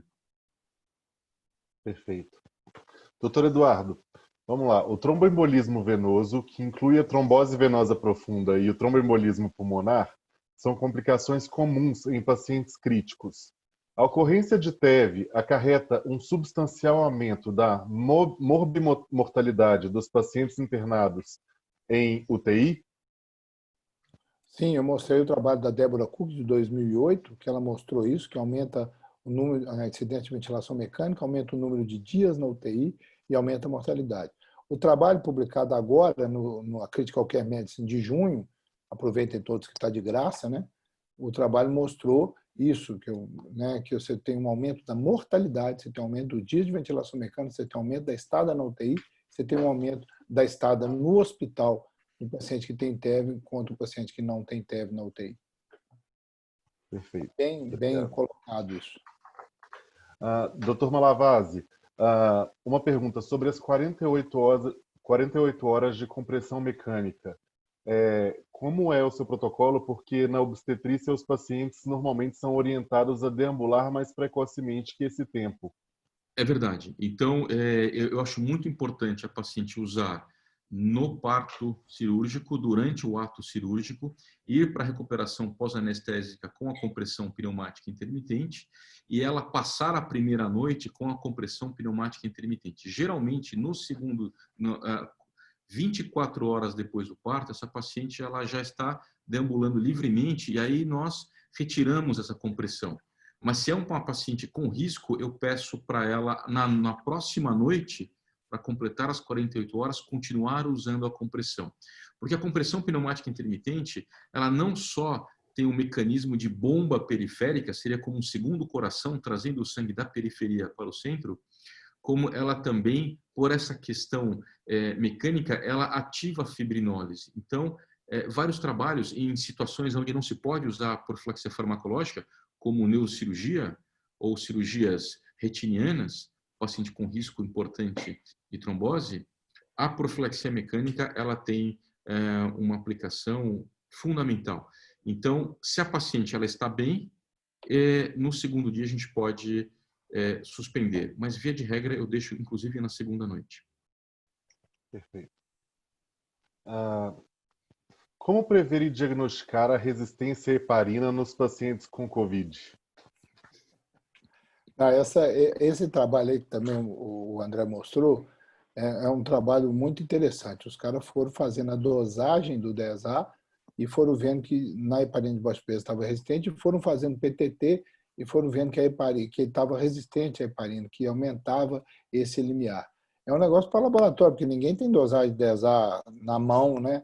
É um negócio para laboratório. Eles estão vendo, começaram a publicar agora, foi o primeiro trabalho que mostrou isso, mas para a gente fazer isso é muito difícil, né? A gente pode fazer com PTT, mas mesmo assim, lembrar, o PTT tem 45 causas de erro na coleta e na ida para o laboratório. Imagina depois quantas causas tem. Então, a gente precisa de colocar isso muito mais empreende. Assim, é difícil de você fazer clinicamente, para mim que estou na UTI todo dia, muito difícil você ver essa resistência. A gente tem que ler e ver se os trabalhos vão mostrar que o aumento da dose é a solução para isso.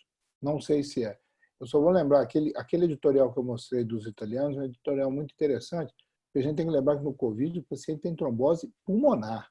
Ele não tem uma embolia que veio de lá, ele tem trombose pulmonar. Talvez, André, seja a mesma coisa da placenta. Talvez o paciente tenha trombose na placenta. E a gente não sabe se a heparina funciona muito bem para isso. Se você colocar S junto, vai funcionar bem para isso. Sim. E o cara lá chama atenção que esse aumento da dose de heparina talvez você cause sangramento. Então, assim, o melhor jeito da gente testar isso é fazer duplo cego randomizado. Infelizmente, isso não tem jeito. Tem jeito sim. Mas nós vamos ter que fazer para poder usar isso, porque senão nós vamos acabar matando gente sem precisar. Tá? Sim. Perfeito, obrigado. Qual o corte de plaquetopenia que vocês têm utilizado para manter a heparina profilática? Bom, eu só vou lembrar uma coisa. A principal causa de plaquetopenia na UTI é sepsis.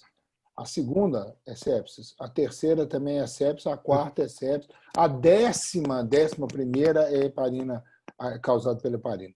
O corte que eu uso, né? Hoje eu sou corajoso mesmo, o pessoal lá do board fala que eu sou corajoso, mas a gente tem usado no paciente que não tem sinal de sangramento, não tenha nada, abaixo de 20 mil. No paciente entre 20 e 50, a gente individualiza e vê qual que é a causa daquela queda da plaqueta. Se for por causa de sepse, a gente usa mais porque o paciente sepse, porque o paciente mais faz trombose. Então, a gente usa o limiar de 20 mil, todos os guidelines falam 50 mil, se tiver que marcar na prova é 50 mil, mas eu uso 20 mil. Tá? Perfeito, obrigado, doutor. Doutor André, gestantes com COVID, indicado cesárea de urgência por alteração grave na vitalidade fetal, como conduzir e até quando manter a profilaxia? Obrigado, Rafa, por essa pergunta.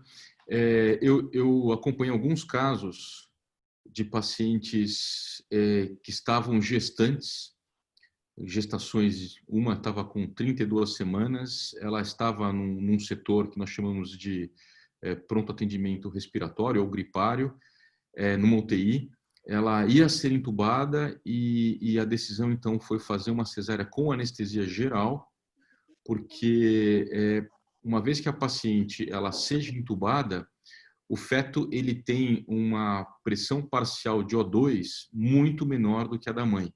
Ele acaba conseguindo extrair o oxigênio fetal da mãe, lançando mão de vários mecanismos, entre eles a hemoglobina fetal, 2,3-DPG e outros, mas quando a mãe ela tem uma dessaturação importante, uma hipoxia importante, o feto morre. E isso muitas vezes é rápido. Então, eu solicitei que se fosse realizada uma cesárea com anestesia geral, ela já saiu entubada da cesárea e recebeu profilaxia até que ela teve a recuperação plena. Sobreviveu essa paciente, a criança, apesar de prematura, ficou muito bem, né? Então, a gente está aprendendo como lidar com esses casos. E essas pacientes, o Edu também tem mais experiência do que eu, a piora delas parece ser muito rápida. A paciente está compensada, você vê que ela está ofegante, dispineica, mas de repente ela tem uma queda vertical e é nesse momento que a gente perde o feto. Então, eu acho que o obstetra tem que ter muita rapidez para não deixar chegar nesse ponto crítico de declínio, viu, Edu? Queria saber o que você tem visto isso também? A grande coisa é que o paciente fica muito hipoxêmico, né, Malavaz? Ele fica, é uma coisa impressionante a hipoxemia que o paciente tem, porque ele tem aquela inflamação dentro do alvéolo primeiro. Né? Diferente do paciente da SARA, que o paciente da SARA ele geralmente tem uma manifestação sistêmica que levou ele à SARA. Esse paciente tem uma hipoxemia, nós intubamos um paciente ontem que tinha mais de 60% do pulmão acometido, na hora que intubou, a saturação dele foi para 50%. Nós tivemos que, né, aumentar, aí dar PIP alta e dar FO2 alta, para o paciente ficar saturando, ficar com a PaO2 de 50, 50 e poucos. Eu acho que isso por feto seria terminando. Então, eu acho que essa conduta sua foi brilhante, acho que tem que ser colocada mesmo, porque vai fazer hipoxemia mesmo, hipoxemia grave mantida por pelo menos 48 a 72 horas, isso aí com certeza. E será que o feto aguenta isso? Né? Se ele tiver um feto quase que a termo, acima de 32 semanas, eu acho que tem que pesar o risco-benefício mesmo, mas eu concordo com você, acho que é muito arriscado. Perfeito. Para os pacientes que estão com Covid em casa, eles têm indicação para alguma profilaxia? Teoricamente, se ele está em casa e não está com mobilidade reduzida, teoricamente não, mas a gente não sabe. Né? A recomendação desses guidelines, todos é que o paciente que seja internado, e como o André falou, o paciente foi internado e está internado por algum motivo. Ou ele está com hipoxemia precisando de O2, ou ele está com febre mantida, que aí é uma infecção quase que sistêmica que ele está tendo. Mas o paciente que está em casa está bem, estável, não acredito que ele precise, não. O paciente que está em casa porque é teimoso, não quer ir para o hospital, continua tendo febre, está deitado na cama o tempo todo, tem outro fator de risco, vamos lembrar dos dois principais fatores de risco, né? O paciente que tenha câncer, o paciente que tenha trombose prévia. Esse paciente, se tiver trombose prévia mesmo, eu faria profilaxia nele em casa por pelo menos um período que a gente usa de 6 a 14 dias no hospital. Tá? Perfeito. Doutor André, gestantes com comorbidades prévias, como diabetes e IHS, com Covid-19 positivo, considerando caso leve a moderado, deixaria algum anticoagulante? Rafa, a princípio não. Né? Outras coisas têm que ser avaliadas, como o índice de massa corpórea, se essa paciente ela tem outros comemorativos, se é uma gravidez gemelar, mas a princípio não. Só por isso não. É importante ela deambular, ela ter uma atividade diária saudável, se alimentar bem, controlar a doença de base, continuar realizando o pré-natal. Esse é outro problema, porque infelizmente nós também aprendemos com isso, com essa questão de quarentena. Muitos serviços foram fechados, foram interrompidos, muitas pacientes perderam as suas consultas. A mortalidade vai começar a aparecer por outras causas. A gente tem visto que o Reino Unido tem convocado as pessoas para irem ao hospital quando tem sintomas, por exemplo, precordialgia, porque as pessoas com medo de pegar o Covid estão morrendo em casa, né? Então, em relação à profilaxia, só com esses dados, não, eu não indicaria.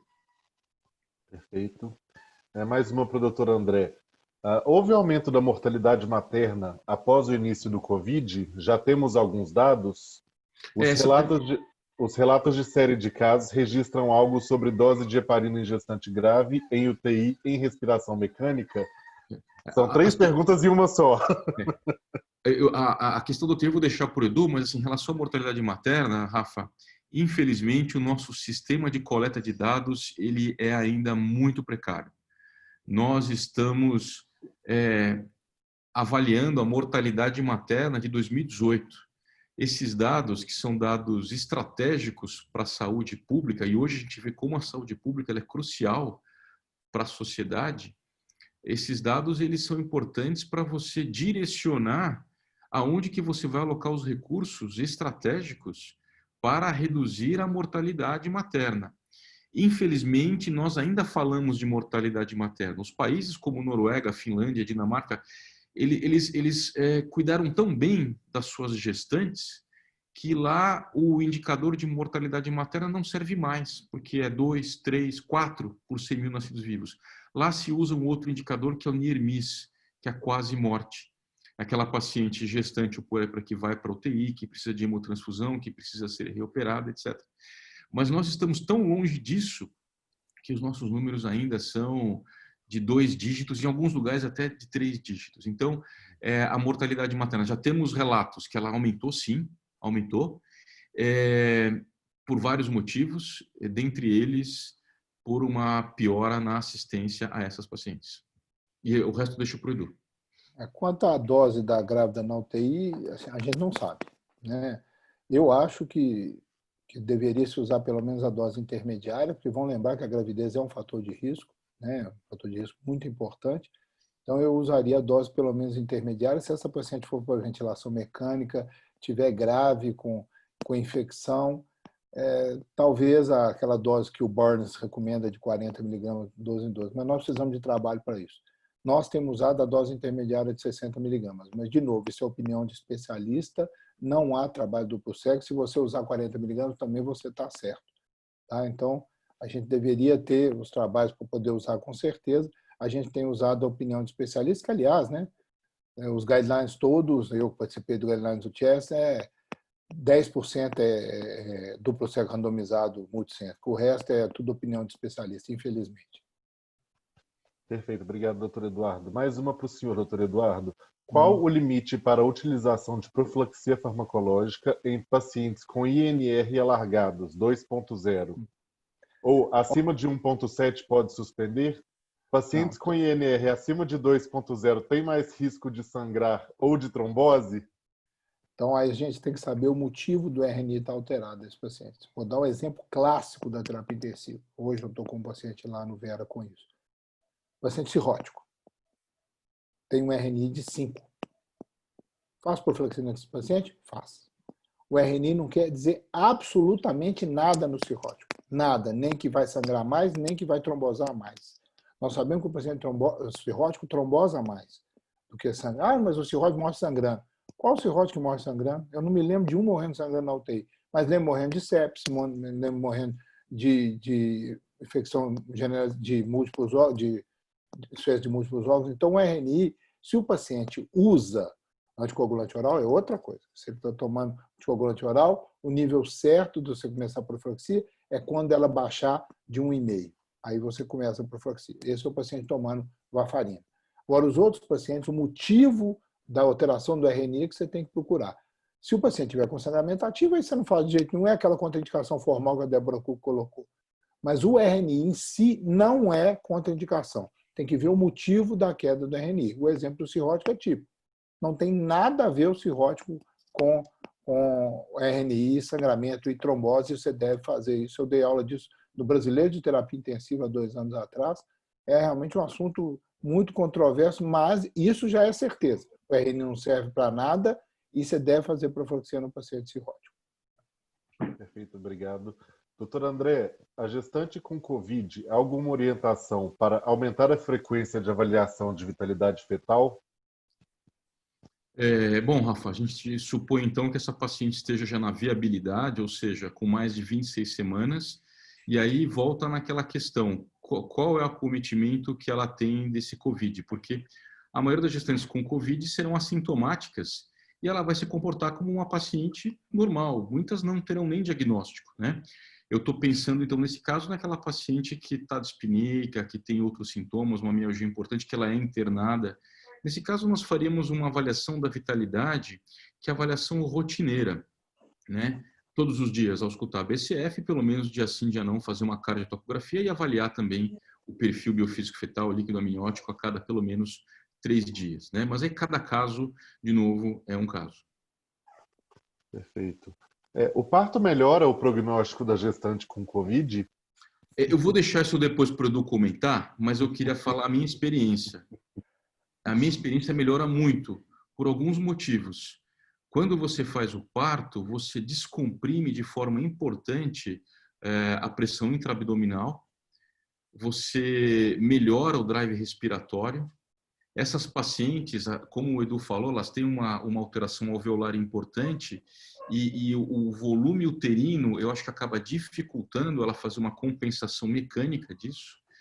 E você também tem uma alteração volêmica quando você faz o parto. Então, os casos que eu acompanhei de pacientes moderadas ou graves, quando tiveram o parto, elas tiveram uma melhor, né? E eu faço aqui uma analogia, também vou passar a bola para o Edu, que é na cesárea, na parada cardíaca. Você tem uma gestante em parada cardíaca que não é responsiva às manobras de ressuscitação depois de 4 minutos, você faz a chamada cesárea perimortem, porque você aumenta a chance dessa paciente sair da parada cardiorrespiratória, né? Vou passar agora para o Edu, que ele que é o especialista nisso.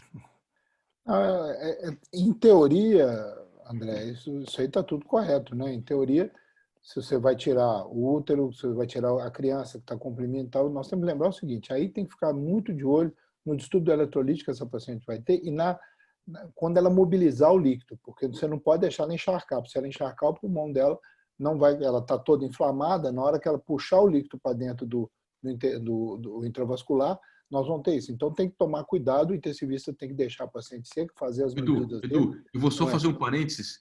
Espero que não tenha nenhum anestesista ouvindo a gente aqui. Eles adoram dar volume, né? Porque e depois manda para você, né? Ela vai ser mobilizada, o volume dela vai ser mobilizado. Ela tem, né, muito. Né? Agora, realmente a retirada da compressão, a diminuição, a melhora da expansão alveolar dessa paciente, em teoria ela vai melhorar, mas o intensivista tem que ficar muito de olho nessa parte da descompensação líquida dessa paciente. Né? Nós temos hoje mantido os pacientes todos secos na terapia intensiva, né?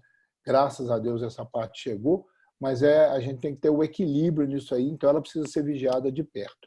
Mas eu concordo, André, acho que deve tirar mesmo, mas o intensivista tem que tomar muito cuidado na manipulação dessa paciente. Perfeito, obrigado.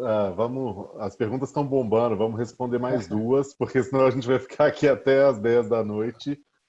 Doutor Eduardo, em relação aos pacientes oncológicos, principalmente os que estão em tratamento com a quimioterapia e com a doença em atividade, você acha que deveríamos fazer profilaxia de TEV com heparina de baixo peso molecular, no caso do acometimento do mesmo por COVID, mesmo estando este paciente em casa com poucos sintomas?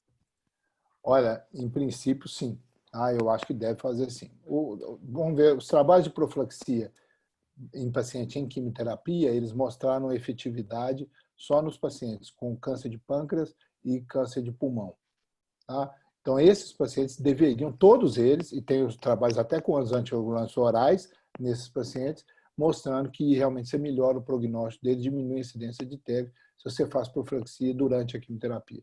Agora, um paciente que tem um câncer em atividade e tem mais uma doença protrombótica, esse paciente, mesmo ele estando em casa, eu consideraria de fazer. E você não pode fazer profilaxia no COVID ainda com os novos anticoagulantes. Então, eu faria com heparina de baixo peso se ele tem um câncer em atividade. Sim, só tem que ver em relação a qual quimioterapia que ele está fazendo, por causa de incidência de sangramento, plaqueta, etc. Mas eu faria com heparina de baixo peso nesse paciente, até que algum trabalho apareça mostrando que os novos anticoagulantes orais seriam bons. Mas, por enquanto, com segurança, por causa, talvez, da ação anti-inflamatória, a gente usa a heparina de baixo peso, sim. Perfeito. Uma aqui, gostaria de agradecer o aprendizado passado, palestrantes incríveis. Gostaria de tirar uma dúvida sobre um caso recente. Uma paciente com arritmia, TSV, puérpera, cesárea há 2 meses, sem diagnóstico de COVID, jovem, cerca de 22 anos, sem outros antecedentes. A paciente recusa a profilaxia farmacológica e a mecânica. Infelizmente, alguns convênios não cobrem, daí o paciente não aceitou a mecânica. Qual o risco de trombose para essa paciente? Foi orientada a estimular a deambulação. Peraí, eu não entendi. Dá o início de novo, por favor. Dou. Porque o início é que é importante. Paciente com arritmia. Ela já fez o parto há 2 meses? Há 2 meses. E ela tem arritmia, não tem diagnóstico de COVID, tem 22 anos, não tem antecedente. Esse é o... Depende de qual arritmia, né? Eu acho que pelo a TSV está escrito aqui. A TSV não teria indicação. Você teria indicação se fosse fibrilação atrial. Pelo parto, me parece que não, né, André? Porque até a sexta semana, então, pelo aí, parto, Edu. não teria. Né? Então, aí eu acho que eu não Ela tá de faria alta nessa... da gente, viu, Edu? Você deu alta, agora é sua. Mas só pela arritmia, não. E se ela tiver uma fibrilação atrial, ela tem que ser anticoagulada e não fazer profilaxia. Então, eu acho que esse caso aí, não. Ela já 2 meses que teve alta, não tem nenhum outro fator de risco. TPSV não é fator de risco. Procura função tiroidiana, outras coisas que poderiam estar dando esse tipo de alteração nela. Tá bom? Perfeito. E pós-Covid, os pacientes que tiveram Covid, né, e que estão em pré-op eletivo, que na triagem mostram um dímero D elevado, você recomenda o adiamento da cirurgia e elege profilaxia? É difícil. O dímero D é muito difícil a gente pautar pelo dímero D, porque pautar pelo dímero D é difícil. O dímero D tem muitas causas de aumento. Por exemplo, se for um paciente com câncer, o dímero D está aumentado porque ele tem câncer, não porque ele teve Covid. Então, eu acho que nós temos que fazer estratificação de risco normal para esse paciente e, se ele for operar, usar a profilaxia que a gente indica para o paciente normal. Eu não faria nada a mais do que isso, porque eu tenho que ver a causa desse dímero D, se é mesmo só o Covid. Se for o Covid, for cirurgia letiva, fazer. Se for uma cirurgia de urgência, nós vamos fazer a profilaxia como tem que fazer no paciente que não tenha Covid. Então, assim, realmente a gente tem que separar isso, porque nós não temos estudo mostrando isso. E lembrar, qual que é a causa do dímero D? Será que é o Covid mesmo? Perfeito. Uma última, porque eu não estou resistindo, as perguntas estão muito boas.